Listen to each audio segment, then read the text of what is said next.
in the interview, even from India, where they said it was an honor just to be able to play for the country, to represent them going into an event like this, because it is a brand new experience for a lot of these players, getting this kind of competitive experience where normally they play tournaments maybe more for fun in their locals at home, are able to dominate there, but it's then going to the next step, right? Playing up against players that you've never really seen before, that haven't really gotten that practice, so you don't know exactly what to expect. Yeah, all we realistically know is that they play on EU West. We know their approximate rankings. You know, they play on EU West. That's all we actually have information. But I will say, 4 bans in, and if we're going to contrast this to West Asia, wow, this is what we expect. Big honestly, fan of the bans. Right, this is kind of something that we saw lacking when it came to West Asia. West Asia, it really felt like they had their own identity and their own meta that they were conforming to. Yeah. And here, it seems that Central Asia, at least from Kazakhstan and Kyrgyzstan, they are going very meta with a lot of these bans. Even if the Ezreal might stand out as like a exactly how meta is that, still I think a good blue side ban. Yeah, man, and like Trinity Force, Static Shiv, Ezreal is always a possibility now. You never know what the best is anymore. Things change every single day. Viego going to be the 3rd ban here as well from Kyrgyzstan. They want to take away a little bit of jungle pressure there. Now, champions like Vi, Wukong, etc. are still going to be available, and so is the Nico, who at this point, of life here. At this point, we almost forgot to say Nico's name. That's how missing it was in a lot of the West Asia Group's games. But here we are, game 1. Slam that first. Really a big breath of life here that we're getting already from Central Asia. Going very meta with that pick, but that kind of is cut short as the Thresh is immediately locked in on the other side. Yumi's still available, but I wonder maybe if they're more comfortable going for something like the Aphelios Thresh. Yeah, I was thinking we saw a lot of, and it's a really powerful duo. It is one of the best combos to go with that Thresh if you can lock down the Aphelios. They're not going to lock in their AD carry just yet, though. It's going to be the Hecarim as a 2nd champion of choice. So blind picking jungle, they get rid of the Viego when they go for this Hecarim. I kind of actually even like the Viego because something like Vi being open, Hecarim actually doesn't have the worst time into her. He's got really good engagement into the backline, and as she dives in, you get the dive yourself into the backline, and you're able to disrupt a lot more than she can. It's funny, Hecarim kind of just has a good time in most matchups in the jungle. Anyway, like when you really think about Hecarim, it does just stand to reason. He clears fast, he ganks well. He is fast, doesn't just clear fast. Caitlyn Nautilus, though. Oh. Now, Nautilus, of course, can be considered a flex. Caitlyn can still open the floor to things like Lux support if you want the Nautilus jungle. Yeah, Morgana. Interesting choice, though, because Nautilus, for me, should be support in this draft. You've seen the Thresh. Nautilus is like good Thresh in a lot of ways for laning phase. Especially with Jhin now picked up, I think that the Nautilus needs to go into the bot lane. It's definitely a free lane for the Caitlyn and the Nautilus if they play their lanes correctly. Also denies the bush control from the Thresh completely because you have Caitlyn traps, Nautilus hooks working in tandem. Jhin does not have that much pressure in lane, is more utility based. And that is what we're seeing from the bottom lane of Kyrgyzstan here, right? Their draft so far, 2 of the 3 champions are utility. Their Hecarim is a carry. They could look for a carry mid laner as well if they would like, or a carry top laner, right? So Gwen, etc. still come into mind. And I think their composition can then definitely work as long as they have a 2nd carry threat. Kazakhstan, I'm really liking their draft for the most part. Even if the Caitlyn Nautilus, not really the most meta bot lane that we've seen, I still like their read on a lot of other champions. Taking away that Ahri as well as the early Syndra ban that they had allowed them this first pick Nico that doesn't feel like there's many options for our flower to take for Kyrgyzstan. Wukong and Camille going to be the bans here. It does feel like in this tournament we've had a whole lot of Camille players. Seems to join the list here for Weox. As Phoenixy will slam this Talia for the mid lane. So again, a bit of utility has now been seen from the Kyrgyzstan side through their mid lane. Works pretty well with a Hecarim charge. Works pretty well with Thresh as well, having the hook and the flay for extra mobility. And it does make things a bit more difficult for Nico with the Proto Belt if they're looking to engage and you have the E down. The Earth has been unraveled. Again, yeah, waiting for the finalized compositions here. This Nidalee is a dangerous pick, and I would really like a reliable top laner now. Yeah, as would I. I mean, you have set up mid lane. There it is. And there it is. That's a nice, reliable top lane to pair up with that Nidalee to get you a guaranteed spear.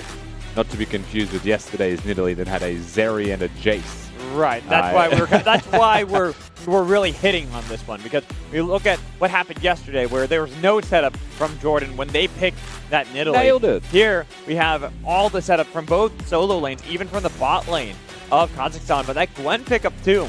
Kawa, I do like that. This is definitely a change of pace from what we had in West Asia. The breath of life that I'm feeling really right is. now, that we just predicted champions in a draft and it happened. It said Gwen would be a viable option if they go for a utility mid laner. And they do pick their hyper carry top lane now, right? So we have a double utility bot lane. Hecarim's a good carry champion. The only thing for the Kyrgyzstan squad is that Hecarim's not going to have much support. Is going to be kind of that solo hero, so might be a tankier type of build from him. You know, one damage item into tank items or something of the like. Right. You know, like the Muramana builds that we've seen perhaps. Trinity Force I think is just too good, so maybe Trinity Force tanky. Yeah, that's kind of what I was thinking. I think Trinity Force is just too high priority in almost every pick for every single champion in the game. But you just said the word that I was thinking that entire time, which is pick. That is their composition. Right? Yes. Thresh, Jhin, Taliyah, it's pick. It is finding that singular kill. I like what you did there. That was clever. Good job. Good job on that one. Thanks, mate. I do try my best sometimes to listen to my play-by-plays. You're rare color catch right there. Rare color catch right there. But you see everyone on your screen right now. You see the picks that we have from both teams. I'm looking at Kazakhstan, a lot of pick potential on their team. Utilize that power from especially the top side of the map. While Kyrgyzstan, they got scalers. They got the Gwen in the top lane. Even looking at Taliyah and how she's good at utility and has good damage alongside a Hecarim Jhin. And so a couple of things that stand out to me, right, is Nidalee Renekton, known quantity, insane duo, wins pretty much every 2v2, but it's more about like the permanent ganking that takes place. Yes. Gwen into that matchup, if you have the W, spears don't hit you. Right. Right? So if you're fast enough, they might not be able to make those ganks be too successful. And that's why I like that pick with the Gwen. The final pick there for Kyrgyzstan, kind of answering the 2v2 in the top lane. And I wouldn't be surprised if we see a lot of attention still from Kazakhstan to try to get on top of that Gwen early, which could put Kyrgyzstan in a very similar position, sending up Loren into this top lane to really help out the Gwen, not from fear of her dying in 2v1, but purely to throw back any attempt into the face of Kazakhstan. Speaking of Kazakhstan, level 1 out the gates, keeping power humble, letting them know exactly what's to come. Yep. Bit of foreboding there for the Gwen. Speaking of the Gwen and the Hecarim, both running Ghost in this game, not going to be going the teleports. Of course, standard for those champions. Yeah. I always hate seeing a Hecarim go flash. It just doesn't feel right. Yeah. Especially as like there's no real reason to most of the time. Like, exactly. It's not like a Jarvan ult's going to lock you in. Right. You know, you've still got that utility, that mobility to get out of that one. Precisely, Rusty. I advocate for Ghostblade here, but, you know, that's just me. Yeah, and that's probably where we stop agreeing. Look, we haven't spoken about the rest of the Kazakhstan draft as well, right? The Nautilus Caitlyn should have priority. Nico should have priority. The Taliyah can push relatively well. And then if you have Prio in both of those lanes and a top gank, very easy to play for your lanes. We were talking about this before, the 2v2 top lane. Junglers both starting on the bottom half of the map. Really going to keep our eyes look at Mechanic on how they're going to play that one. Mechanic is He's venturing. Doing the solo Q cheese. Yeah, he is. Oh. No smite on the Hecarim. On either of them. That's a lot of damage on Nidalee. Spear lands, dashing forward, the flash as well. Ghost cannot save you this time, Hecarim. That is the most premium cheese that you get in solo queue as a jungler. All the time.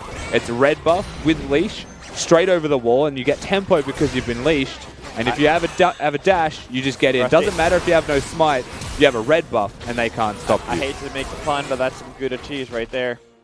You can say that one, mate. I said Swiss earlier. I feel like you have permission for one. Yeah, we're allowed one pun like that, and that's it. And that really hurts the Hecarim, though. Look at this Nidalee. Still in your jungle, level 2 Hecarim with one camp to his name. Yeah, she's gotten...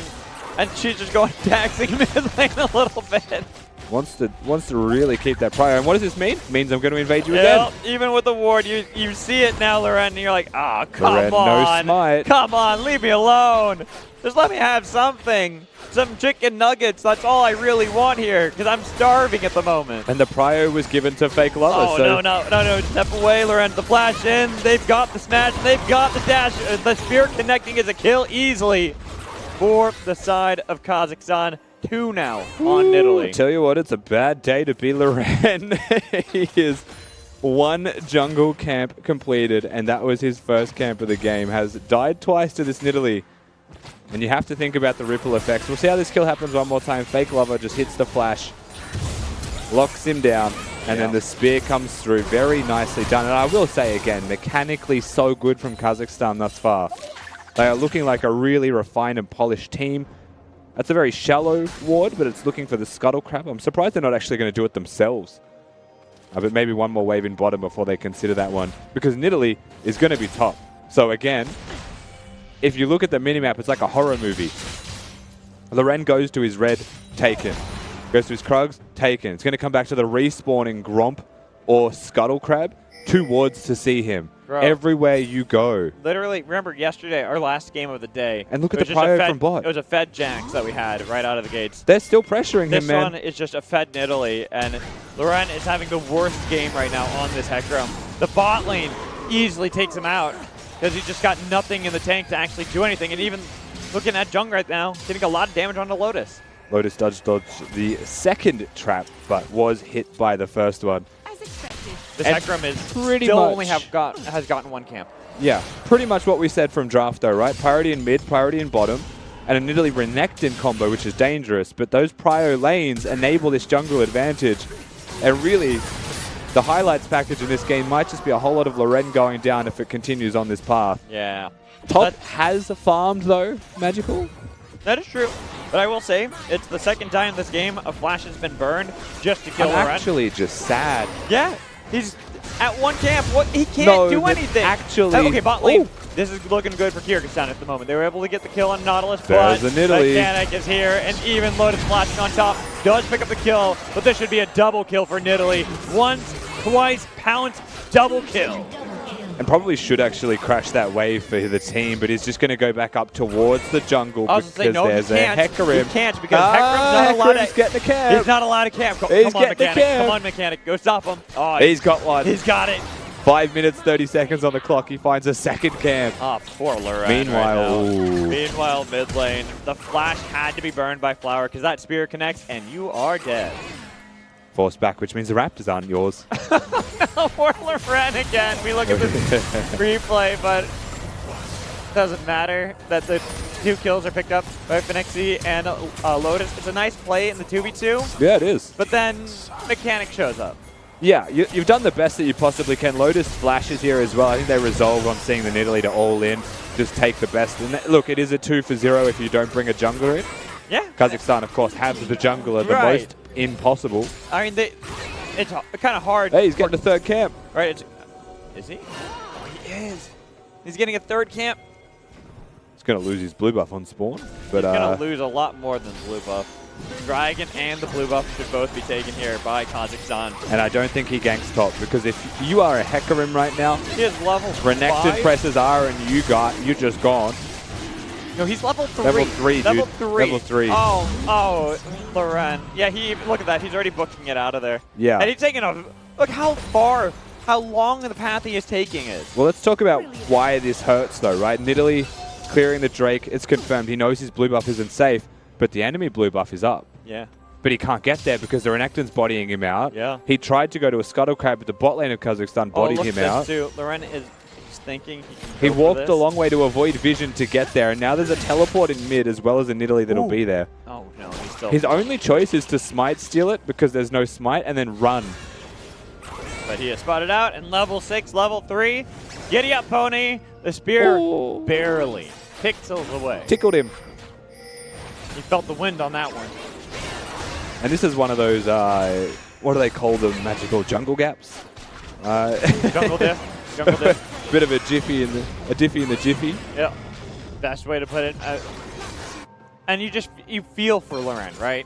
you look at this game, and he gets cheesed at level 2, and from there, it just every stage, it's not even just mechanics. You almost could have just said he got cheesed at level 2, and that was still true for 5 minutes. Yeah, I was about to say, and then it's worse because then every member of Kazakhstan got in on that cheese because we saw 2 flashes after that to get the other 2 kills on Loren. Yeah, it was cheese at level 2, then he was cheese at level 3, but the amount of cheese in that was upwards of 10. Yeah. Herald going to be done here by mechanics, should be pretty much free. Meanwhile, of course, Loren is going to get himself some camp, so he's going to try and farm from here. It's of desperation. We'll have some catch-up experience, but what this means is Nidalee is so fed that if Nidalee exists and you exist, don't take the fight at all times. 4 camps he's at. Yeah. Gonna have his 5th one. Second. There's a blue there as well.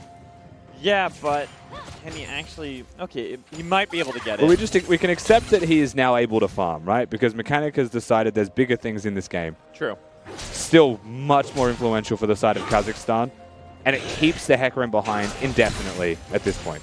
Yeah, and looking at Mechanic right now, and you can even see that Fake Lover pathing, threatening this bot lane. They have that dive pressure on Kyrgyzstan that without their Hecarim really being a deal that they have to worry about, they have to be threatened by this 2v2 because you know that nearby Mechanic is there and you don't know exactly where the jungler is. Hook hits, cleanse used, but a Nidalee nearby avoiding the vision. Okay, oh! Flash in though, waiting for the setup with the spear. They've got all that damage on Lotus even with a flash burn. He dies, a nice headshot there from Jung. Don't open the curtain. Yeah, you don't open the curtain on this You one. open the curtains, Nidalee throws a spear. And you die. It's the most Nautilus telegraphed recalling on about 17 wards there. Yep, because like you said, you can't open the curtain call. There's no way. So it's a nice charge here for Kazakhstan, and that is a huge influx of gold into your Caitlyn. Exactly, and proof in the purchase of going for the Herald, letting the Hecarim farm, but winning the whole map now instead. So is converting his own advantage into an advantage for the rest of his team. And a good little play here from the Goldie because they find them in a front-to-back position. The Nautilus ultimate locks up Lotus. Mechanics chooses to hold his spear to look for the Jhin. Flower's dead. Nidalee's mid, so that makes sense. Yeah. But what I really liked is that Mechanic actually held his spear knowing they had lethal and only threw it when he was worried they might not because he was still looking for the Jhin, right? He was still looking for the bigger picture, the bigger play. And as you should, because as you were calling out, you really want to hold on to that in case curtain call is popped. Because then you have a stationary target. They're self-rooting themselves. That's the easiest lockdown tool that you have. They can follow up the top lane. We are going against Power. That's going to be Needlework popped as well as Dominance. Neither side falling, but both of them fairly low. Yeah, neither side having really big item spikes or anything just yet. If there was like a mythic advantage, Power probably has lethal. Ends up just becoming an ult for ult trade, though I will say the health advantage still belonging to the Gwen is going to have a lot more control. Looking mid. Yeah. Spear connects as the Pop Blossom connects. What do you do? Nah. What do you do? You die. You pre-flash is the only option, right? Alt F4, honestly. Yeah, well. Alt F4, see what's on YouTube. You know, you hear by the time you land, you're dead. You hear Hecarim in all chat say, just play safe. the 0-3 Hecarim. The ghosts that are haunting him. Yeah, you're just like, hey guys, we got to play safe for a bit. And you're like, we know. We know. Night Harvest are done for this Nidalee at 11 minutes. Man. With Sorcerer's Shoes, with a 6-stack Dark Seal. That's probably becoming a Magi. Oh, probably. And I... nice no hook there. Lotus on Jung. And even Loren is here. He's level 7. He's been farming up, but he is not tanky. Look at the damage he took, but they got the kill on to Caitlyn. Looking for another one. The Goldie is done, and it's a double kill of Phoenixy. But the raid boss is here. Mechanic 1v3. Waiting for another spear with the death sentence connecting with the root as well. You have to fear this Nidalee at all points though. And she wants this one so bad. Yeah, you don't get to fight that Nidalee. The Talia wall was going to come through, but the Nico was there much faster. Talia also low HP, means not a real fight, not a real opportunity. Lotus is hitting hooks, man. He is. Lotus is on point. Curtain call. Alright, look. Pixie, I respect the attempt there. I know what you're going for, but there is no shot. They just wanted to use it, I think, just to make sure it worked. Again, is a 3-in-1 Jhin and does have an item spike. So look at this timing. Great hook. Really good. Really nicely placed. And good confidence from them. Lauren gets to come into the play and actually look to be involved with his team. But I'm not even sure he got an assist because Jhin does so much damage. He got 1 assist. And again, think about why, Tragic Duke, think about why they're taking that fight. It's just that they have item spikes. They're feeling stronger. They're starting to really run away with this bottom lane. But the Caitlyn has a static shiv. Yep. Oh. It's going to be a lot harder to play against now, and the bottom lane turret is gone. That just doesn't feel right to see a static shiv on Caitlyn. Not going to lie. There's a lot that doesn't feel right about seeing that static shiv item, but the world we live in, huh? You mean the icon? Yeah, it just doesn't sit right. Yeah, I agree. Especially when you look at a top lane champion, you see it. I am waiting, and I'm going to advocate for this, and I have actually for like 2 weeks now. No, Corky with it. Oh, Corky's Trinity Force static shiv abuser, Oh, no? yeah, he is. That would be no. so good. Oh, man. I hate you for it, but genuinely. Genuinely, that is... People are going to realize that. You know, everyone always forgets about Corky. Trinity Force is so strong. I'm surprised Corky hasn't switched to being meta, rushing Trinity It's because people forget about him because they don't want to play him because they think he's boring. And then picked in the LCK, I think. And then once he comes into the meta, he dominates the meta every time. Corky is here. Corky is here. Corky is here, but not having that here. Instead, Nico to Leah. And the Nico might be only 1-0-1, but has gotten a lot of pressure on our Flower. And denying Atilia the ability to roam around the map actually is a big win here for Kazakhstan. But those hooks from Lotus, it was the root setup from Phoenixy to begin with, let's be honest. The flash hit from Lotus as well, but you're in a bad spot. You got to be careful because here comes Weok, even with the fear from the run. The run dies really quick to the Croc, and the Fast Brothers in the top lane rinse Kyrgyzstan, Kazakhstan. They've got all the power, and guess who's here? It's Fake Lover. They've got the root. Where's the Pop Blossom? The knock-up, and a alley-oop scoop. And 12 kills now for the side of Kazakhstan. Looking for Flower, perhaps. Weox flashes for the stun. Nidalee Spear hits. Wow, man. Those are hurting right there. And taking the turret in mid lane, that huge swing of gold for Kazakhstan. It was already bad before, Rusty. Yeah. Now, this is near insurmountable. 10 Dark Seal stacks as well from this Nidalee. Hinted at the Medjais before. It's certainly possible. Cleanse could have been used there immediately, but maybe did not know that Lotus was on the flank and wanted to hold that one. Wasn't certain they'd have lethal, and the reinforcements were there. Goldie ends up going down, even though the flash is really nice. That's just Loren who actually gets himself on the board, but what is the cost of this play for Kyrgyzstan that starts so well, becomes bigger than they'd planned for, and just like that, multiple kills, 4 people go, and a very easy fight for Kazakhstan in the end. Granted, Lotus did finally miss a hook in that fight, but it was flashed. It was flashed, and it's one of those things that connects. Maybe Kyrgyzstan can throw something back at Kazakhstan, but it's one of those coulda, woulda, shoulda situations.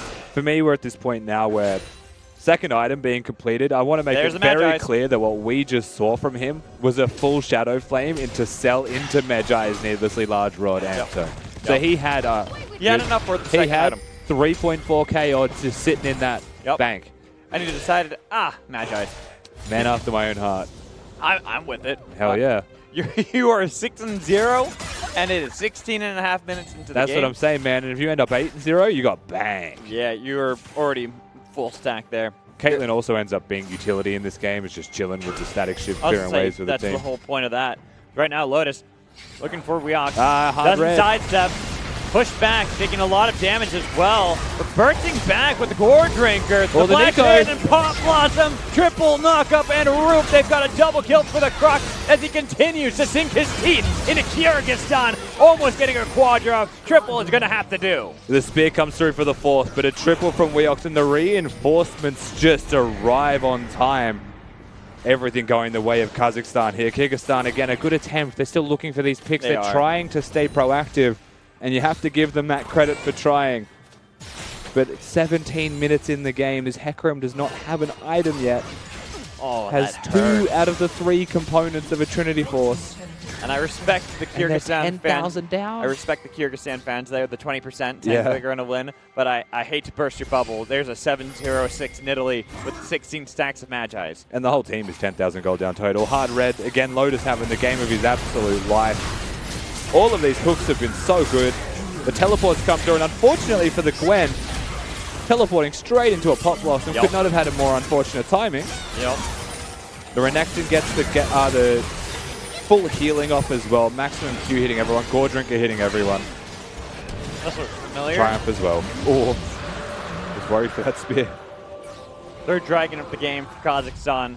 Full control of this game. As you called out, Rusty, 10,000 gold at 18 minutes. Nearly a kill a minute for Kazakhstan as well. And a very early Drake Soul that they're looking at, which is an Infernal Soul. And we are going to hit a point in this game. We are going to hit a point in this game when Nidalee throws a spear and someone pops.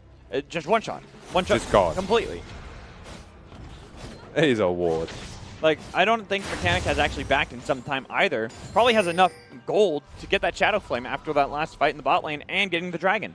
Honestly, yeah, probably does. Or at least is close to. He's recalling now, so. Let's see. Shadow Yep, there Flame. it is. I figured. Doesn't have control wards, though. Don't need Sad. it. Don't need it. You are full build on. You're going like hard to the paint on this Nidalee. Oh, the Dust Blade second from the Caitlyn. Yeah, I saw that. Well. I saw that too. And to me, that still actually screams utility. I mean, it kind of is, right? Like, your ultimate damage is the main purpose of a lethality build. Being untargetable is obviously going to be very nice for staying alive, but Lotus. Oh, no, Lotus. Bye-bye. I will say, nice play there, but bye-bye. No escape there. Chased down by the legendary Mechanic. +4. Flower needs to be so careful here. That went through the minions. This guy's a mid main. Dude, yeah, he is. Okay, we know what's getting permanently banned against Kazakhstan. I'm telling you right now, this guy is a Nidalee main. Yeah, he is. That is getting banned permanently from now on. Yeah. They don't. Now I get the level 2 cheese. Now I get, like, look how close he is on most of these hook, those shots 10,000 gold. Like, he is nearly hitting all of them. Like, barely missing some of these, but a lot of them are blind. Oh my god, dude, you've heard of the Flame Horizon. He's like the Gringotts Horizon here. This guy is the bank. Power, trying to unleash some power into the mid lane. But the moment you see that Mechanic is there, look at the damage on the Flower. Immediately pop, jump onto Power as well so they can take 2 kills.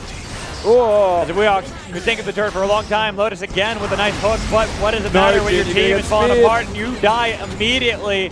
And yeah, you're talking about that. They were waiting to get on top of Phoenixy, but Phoenixy still alive, has a little bit of wave clear, but if he makes one misstep, he's going to get popped by a headshot or an ace in the hole. Desperate attempt at defense there from Kyrgyzstan. They're holding their base. They are holding their base. Nidalee had to back into the jungle because she was out of mana. Is that 25 stacks now? Yeah, has completed the Medjais. All of the pages in the book have got writing on them. That is a wizard cat. We have the whole story written for us, and the story is, don't give Mechanic Nidalee. All we're waiting for is the wizard cat to have a hat, and then everyone gets one hit. Where's the rat and the other cat? The cat that I can go just on want the a death cap. death cap with a hat. There's the rat on the other side with the cat on its back. Sometimes Go I rhyme and I hat. don't intend it. Magical. You don't like what I was doing there? I think it became Dr. Zeus. It did. That's what I was going for. Have you never done that with Twitch and Yumi? And you go for full AP with the hat? The rat cat? The rat with the hat and the cat on his back and going rat-a-tat-tat. No, that's definitely too many things that rhyme. I don't talk that fast, man. All right, well, I'll teach you. Don't worry. Because right now, Mechanic teaching us how to play Nidalee as they're on Baron. Doesn't even need to worry about any vision control. They've got a ward, a.k.a. Fake Lover. They've got so many control wards. Here he comes. The ward's moving. Now, Nidalee in mid. I'm not sure you ever want to become the Nidalee. People are afraid of that. Yeah, the ward is better. Maybe become the Caitlyn. Yeah, Caitlyn, maybe the Nautilus? Nautilus, yeah. fairly squishy. They throw the hooks at the Nautilus. This is definitely one of those situations where you get hit by one spear, defense over. Hooks can hit. I'm not sure they'll be kills. I'm waiting. Oh, that was so close to Phoenixy. Has a blue buff, so it doesn't need to leave here. No, just gonna. Hey. Ow! Power. I felt that one. Hey. Pop Blossom flashed in. 3-man knockup. This is just Kazakhstan playing with their food at the moment. They got a lot of damage on the other side. And guess who's here? A lot of low health members. And Renekton having a field day. You drag them in, Lotus. No, you don't want them a part of this fight. Because now you're in danger. It's a double kill for Weok as the rest of Kyrgyzstan, the only surviving member of Kyrgyzstan, Power back at the fountain. And it might start with Nico going down, but the damage was done. The ultimate had connected. The flank from Weox was a little bit too dangerous. This is going to be the game. They're just going to end it. They got the Certainly supers looks like there. it. Power, you got some wave clear, but you don't have the pressure. Ooh. Even with a nice dodge there, you got to fight against Mechanic. Look at that. Just auto attack damage. That's all Nidalee wrote there. That is going to be game one. Kazakhstan taking over Kyrgyzstan. Gonna throw those spears out first, see if they can get inside the fountain. First